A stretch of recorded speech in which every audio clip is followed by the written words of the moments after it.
দেশ বিদেশের ব্যবসা বাণিজ্য আর অর্থনীতি সব খবর নিয়ে আমন্ত্রণ জানাচ্ছি মেট্রো সেম বিজনেস রিপোর্টে। করোনার ক্ষতি মোকাবেলায় প্রয়োজনীয় অর্থের সংস্থানে 350 প্রকল্পে অর্থ বরাদ্দ স্থগিত করতে যাচ্ছে সরকার। টানা লকডাউনে আয় কমে বিপাকে পড়েছেন অর্ধকোটি পরিবহন শ্রমিক, খোঁজ নিচ্ছে না কেউ।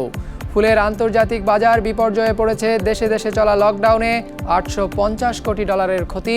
এমন সব খবর নিয়েই আমাদের আজকের আয়োজন। করোনা প্রতিরোধ ও এর ক্ষতি মোকাবেলার অর্থ সংস্থানের জন্য চলতি বার্ষিক উন্নয়ন কর্মসূচিতে থাকা অন্তত 350 প্রকল্পের অর্থ বরাদ্দ আপাতত স্থগিত করা হচ্ছে। এরই মধ্যে পরিকল্পনা মন্ত্রণালয় থেকে সংশ্লিষ্ট মন্ত্রণালয় ও বিভাগগুলোতে অব্যবহৃত অর্থের হিসাব চেয়ে চিঠি পাঠানো হয়েছে। কর্মকর্তারা জানিয়েছেন, স্বাস্থ্য, কৃষি মন্ত্রণালয় ও মেগা প্রকল্প বাদে বাকি কাজে নিরুৎসাহিত করা হচ্ছে। চলতি অর্থ বছরের বাজেটে 2,15,114 কোটি টাকার একটি উন্নয়নের রূপরেখা ঘোষণা করেছিল সরকার।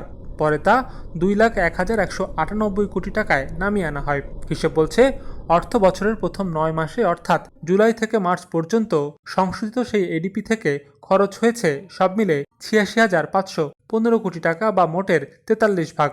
বাকি 3 মাসে করোনার কারণে এডিপি বাস্তবায়নে আর খুব একটা অগ্রগতি আশা করছে না পরিকল্পনা মন্ত্রণালয়। এই পর্যন্ত আমাদের 19-20 অর্থ বছরের অগ্রগতি হলো 43%। করোনার জন্য অবশ্যই প্রকল্পের কাজ ধীর গতিতে চলছে এবং করোনা পরিস্থিতির উপর নির্ভর করবে বাকি প্রকল্পের অগ্রগতি কিভাবে হবে, কতটুকু হবে। বাকি যে 2 মাস 2.5 মাস রয়ে গেছে কাজে, এখনো অনেক প্রকল্প কিন্তু যে মাত্রায় ব্যয় করার কথা ছিল তাদের এর ব্যয় করতে পারবে না। তাদের বরাদ্দ আর দেওয়া যাবে না, বরাদ্দের প্রয়োজন হবে না তাদের। এখানে আরও সেভিংস বেরোবে এবং সেই সেভিংসগুলো আমরা এই করোনার খাতে আমরা ব্যয় করতে হবে। অর্থ বছরের শুরুতে বার্ষিক উন্নয়ন কর্মসূচিতে মোট প্রকল্পের সংখ্যা ছিল 1,475টি। পরে সংশোধিত এডিপিতে নতুন করে আরও 400টি প্রকল্প যুক্ত করা হয়। হিসেব বলছে, এই 1,875টি প্রকল্পের 2/3 এখন পর্যন্ত বরাদ্দের 45 ভাগেরও কম ব্যয় হয়েছে। সরকারের হিসেবে মার্চ পর্যন্ত সব মিলে অব্যয়িত সেই অর্থের পরিমাণ 1,14,892 কোটি টাকা। এর মধ্যে বিদেশি অর্থায়ন আছে 36,500 কোটি টাকার মতো। তবে এর পুরোটা নয়, অপেক্ষাকৃত কম গুরুত্বপূর্ণ এবং এখনই বাস্তবায়ন জরুরি নয় এমন 350 কিছু বেশি প্রকল্পের অর্থ কাটছাঁট করার উদ্যোগ নেওয়া হয়েছে বলে জানা গেছে। সংশোধিত বাজেট হয়েছে, তারপরও আর পুনঃসংশোধন করা যাবে না এমন তো নয়। আমাদের সাপ্লিমেন্টারি বাজেট এগুলো অনুমোদন করিয়ে নিলেই হবে। কাজে এখন গুরুত্বপূর্ণ যেখানে বিনিয়োগ ব্যয় প্রয়োজন, জীবন রক্ষার্থে, মানুষের আয়কে নিশ্চিত করার জন্য, সেই সব বরাদ্দ পুনর্বন্টন অবশ্যই করা যাবে। এর বাইরে করোনা প্রতিরোধ কার্যক্রমে অর্থের সংস্থান করতে স্বায়ত্তশাসিত কিংবা আধা স্বায়ত্তশাসিত প্রতিষ্ঠানের তহবিলের অব্যবহৃত অর্থ রাষ্ট্রীয় কোষাগারে জমা রাখা সরকারি নীতি বাস্তবায়নেরও উদ্যোগ নিয়েছে অর্থ মন্ত্রণালয়। এরই মধ্যে 10টি প্রতিষ্ঠান 5,500 কোটি টাকার মতো জমা দিয়েছে। বাকিদের তাগাদা দিয়ে চিঠি পাঠানো হয়েছে। সৌরভ রহমান, বিজনেস রিপোর্ট, মাছরাঙা টেলিভিশন। লকডাউনের কারণে সড়ক মহাসড়কে পরিবহন চলাচল বন্ধ থাকায় বেকার হয়ে পড়েছেন চালক, হেলপার সহ প্রায় 50 লাখের বেশি শ্রমিক কর্মচারী। দীর্ঘ সময় আয় না থাকায় কঠিন হয়ে পড়েছে জীবনযাপনও, যদিও তাদের সাহায্যে এগিয়ে আসেনি কেউই।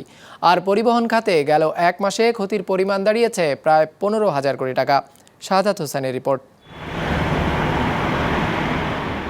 রাজধানীর সায়দাবাদ বাস টার্মিনাল থেকে প্রতিদিন 1600 বাস ছাড়ে চট্টগ্রাম, সিলেট, কুমিল্লা সহ দেশের বিভিন্ন অঞ্চলে। কিন্তু গেল 1 মাসে এভাবেই ঠায় দাঁড়িয়ে দূরপাল্লার এসব গাড়ি। একই চিত্র দেশের অন্য সব টার্মিনালেও।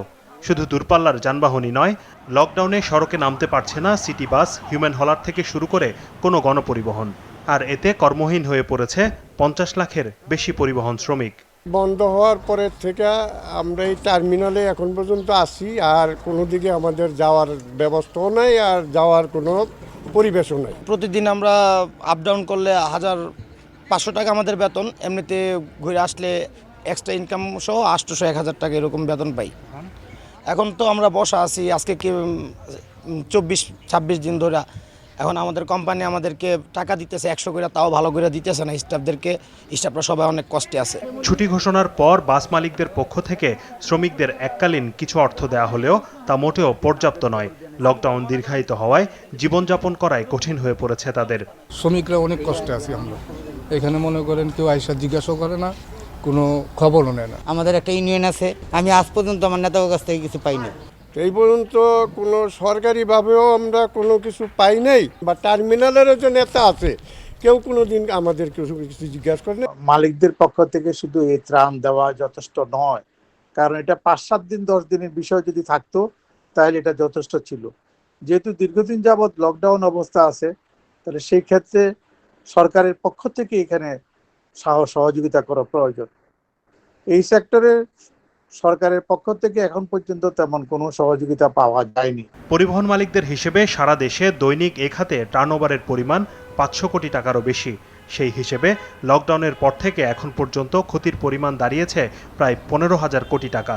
এমন পরিস্থিতিতে ব্যাংক ঋণের সুদ মওকুফের দাবি জানিয়েছেন এ খাতের উদ্যোক্তারা।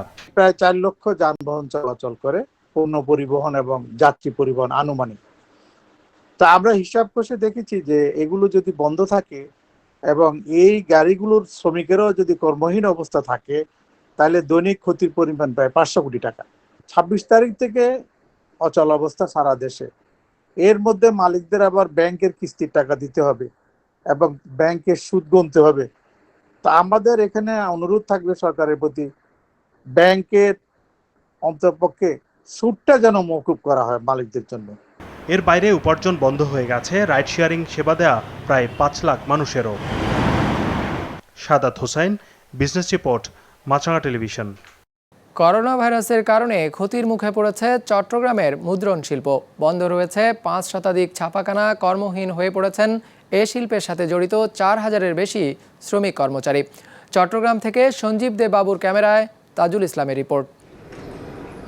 নেই মুদ্রণ যন্ত্রের সেই পরিচিত খটাখট শব্দ, নেই কর্মীদের ব্যস্ততা, অথচ মাস দেড়েক আগেও কয়েকশো ছাপাখানার ব্যস্ততায় মুখর ছিল নগরীর আন্দরকিল্লা এলাকা। করোনা ভাইরাসের কারণে কাজ বন্ধ থাকায় ঘোর অন্ধকারে এই শিল্পের সাথে জড়িত প্রায় 4000 মানুষ। কর্মচারীদের বেতন পর্যন্ত দিতে পারতেছে না। গত 2 মাস 3 মাস যাবত এইভাবে না খেয়ে না পড়ে কোনো রকম জীবনযাপন করতেছে। এর মধ্যে এখন বাদবাকি সময়টা আরও কত দীর্ঘায়িত হবে তাও তো আমাদের জানা নাই।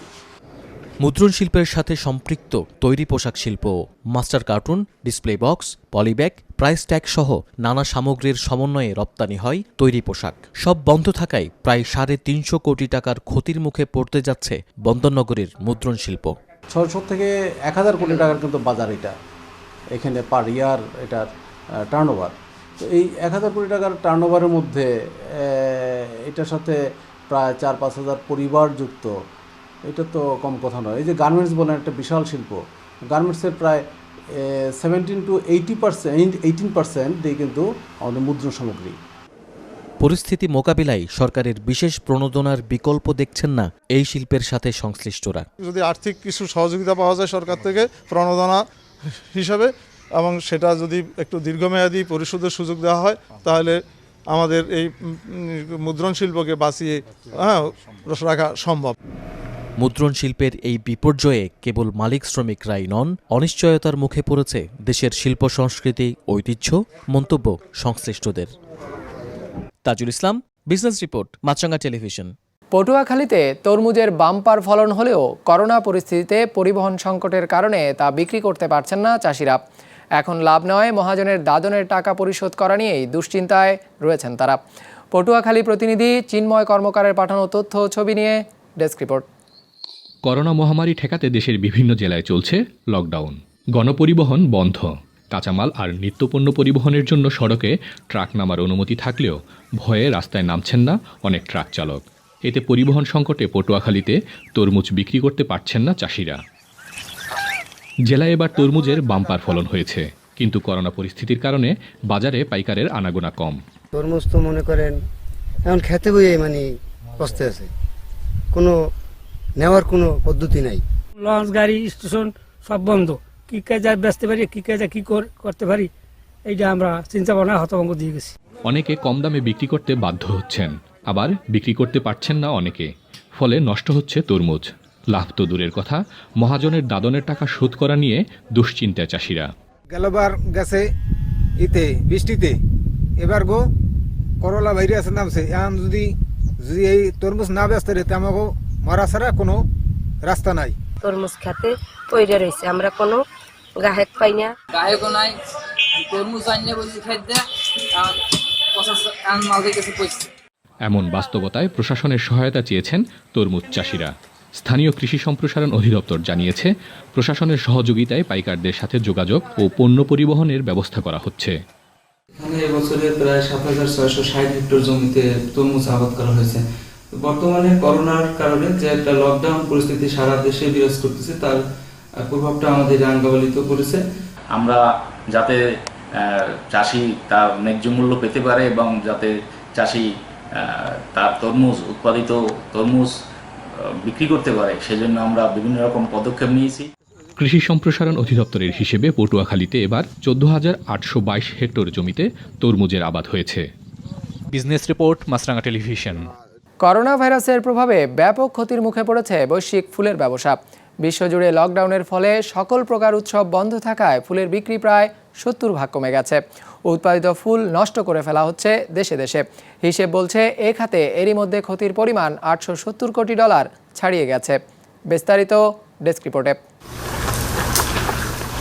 গোলাপ, লিলি সহ নানা জাতের ফুল শোভা পাচ্ছে কোস্টারিকার এই ফুলের বাগানটিতে। সেই ফুল সংগ্রহে বেশ ব্যস্ত সময় কাটাচ্ছেন বাগানের কর্মীরা। দেখে মনে হতে পারে বাজারে বিক্রির জন্য ফুলগুলো সংগ্রহ করা হচ্ছে, কিন্তু করোনা সেই চিত্র পাল্টে দিয়েছে বেশ কিছুদিন ধরেই। ইউরোপ, আমেরিকায় করোনার বিস্তার যতটা বেড়েছে, কোস্টারিকার এসব বাগানে ফুলের চাহিদা ততটাই পড়ে গেছে। ক্রেতা নেই বললেই চলে, তাই দীর্ঘ সময় ধরে যত্ন করে চাষ করা ফুল নষ্ট করে ফেলতে বাধ্য হচ্ছেন চাষিরা। আমরা শুধু ফুলগুলোই ফেলে দিচ্ছি না, এর মাধ্যমে এই ফুলগুলো চাষ করতে আমাদের যে পরিশ্রম হয়েছে তাও ছুঁড়ে ফেলছি। এই ফুলগুলো আমরা অনেক যত্ন নিয়ে চাষ করি, তাই এগুলো ফেলে দিতে আমাদের খুবই কষ্ট হচ্ছে। মার্চ ও এপ্রিল এই 2 মাস মার্কিন বাজারে কোস্টারিকার ফুলের চাহিদা থাকে সবচেয়ে বেশি, যেটি মা দিবসকে সামনে রেখে বেশ বড় আকার নেয়। কিন্তু করোনায় পাল্টে গেছে সেই চিত্র। হিসেব বলছে $1 কোটি বেশি কাঠফ্লাওয়ার রপ্তানি বাতিল করতে হয়েছে এই 2 মাসে, যার পরিমাণ $2.5 কোটি পৌঁছাবে অন্য সব ফুলের ক্ষতি হিসেবে নিলে। এই 2 মাস যুক্তরাষ্ট্রে সবচেয়ে বেশি ফুল রপ্তানি হয়। এ সময় সে দেশে প্রচুর ফুল বিক্রি হয়, বিশেষ করে মে মাসের মা দিবসকে কেন্দ্র করে। ফলে এটা ছিল ফুল উৎপাদনের সর্বোৎকৃষ্ট সময়। এই মহামারীতে ব্যবসায়ীদের পাশাপাশি চরম সংকটে পড়েছেন এই খাতের কর্মীরাও। কাজ হারিয়েছেন অনেকেই। এছাড়া আয় কমে যাওয়ায় কর্মীদের বেতন কমিয়েছে অনেক ফার্ম। আমরা এখন কর্মীদের 25% কাজ দেই, যা তাদের খেয়ে পরে বাঁচার জন্য যথেষ্ট। এবং পরিস্থিতি স্বাভাবিক না হওয়া পর্যন্ত আমাদের এভাবেই কাজ চালাতে হবে এবং ভালো সময়ের জন্য অপেক্ষা করতে হবে, কারণ এই সংকট কবে কাটবে তা আমাদের জানা নেই। আমি এখানে সপ্তাহে 48 ঘন্টা কাজ করতাম এবং এখন আমাদের কাজ কমে 24 ঘন্টা হয়ে গেছে। সত্যি কথা হলো, এত কম অর্থ দিয়ে সংসার চালানো আমার এবং আমার পরিবারের জন্য খুবই কষ্টসাধ্য। শুধু কোস্টারিকা নয়, বিশ্বজুড়ে লকডাউনে থাকায় বিপাকে পড়েছেন বিশ্বের প্রায় সব দেশের ফুল রপ্তানিকারকরা। বিশ্বের সবচেয়ে বড় ফুল বেচাকেনার বাজার নেদারল্যান্ডের ফ্লোরা হল্যান্ডেও এর প্রভাব পড়েছে। মার্চের 13 তারিখ থেকে বিক্রির জন্য আনা ফুলের বেশিরভাগই অবিকৃত থেকে যায়, যার পরিমাণ সময়ের সাথে সাথে আরও বেড়েছে। এমন অবস্থায় চাষিদের ফুল নষ্ট করে ফেলার পরামর্শ দিয়েছে বাজারটি। যখন কোনো জন্মদিনের অনুষ্ঠান আয়োজন করা হয় না, কোনো বিয়ের অনুষ্ঠান হয় না এবং কোনো অনুষ্ঠানই হয় না, তখন প্রচুর পরিমাণ ফুলের কোনোই প্রয়োজন হয় না। চাষিদের ফুল উৎপাদন কমিয়ে দিতে বলি, কেননা অতিরিক্ত ফুলগুলো আমাদের বাজারে নষ্ট করে ফেলা ছাড়া আর কোনো উপায় নেই। বিশ্বের 35% ফুলের যোগান দেয়া নেদারল্যান্ডের 85%ই রপ্তানি হয়। দেশটির কৃষি ও হর্টিকালচার অর্গানাইজেশনের হিসেব বলছে এতে ক্ষতি হয়েছে $543 কোটি। শুধু তাই নয়, দেশটি নিলাম বাজার হয়ে বেচাকেনা হয় আফ্রিকা ও লাতিন দেশগুলোর ফুলও।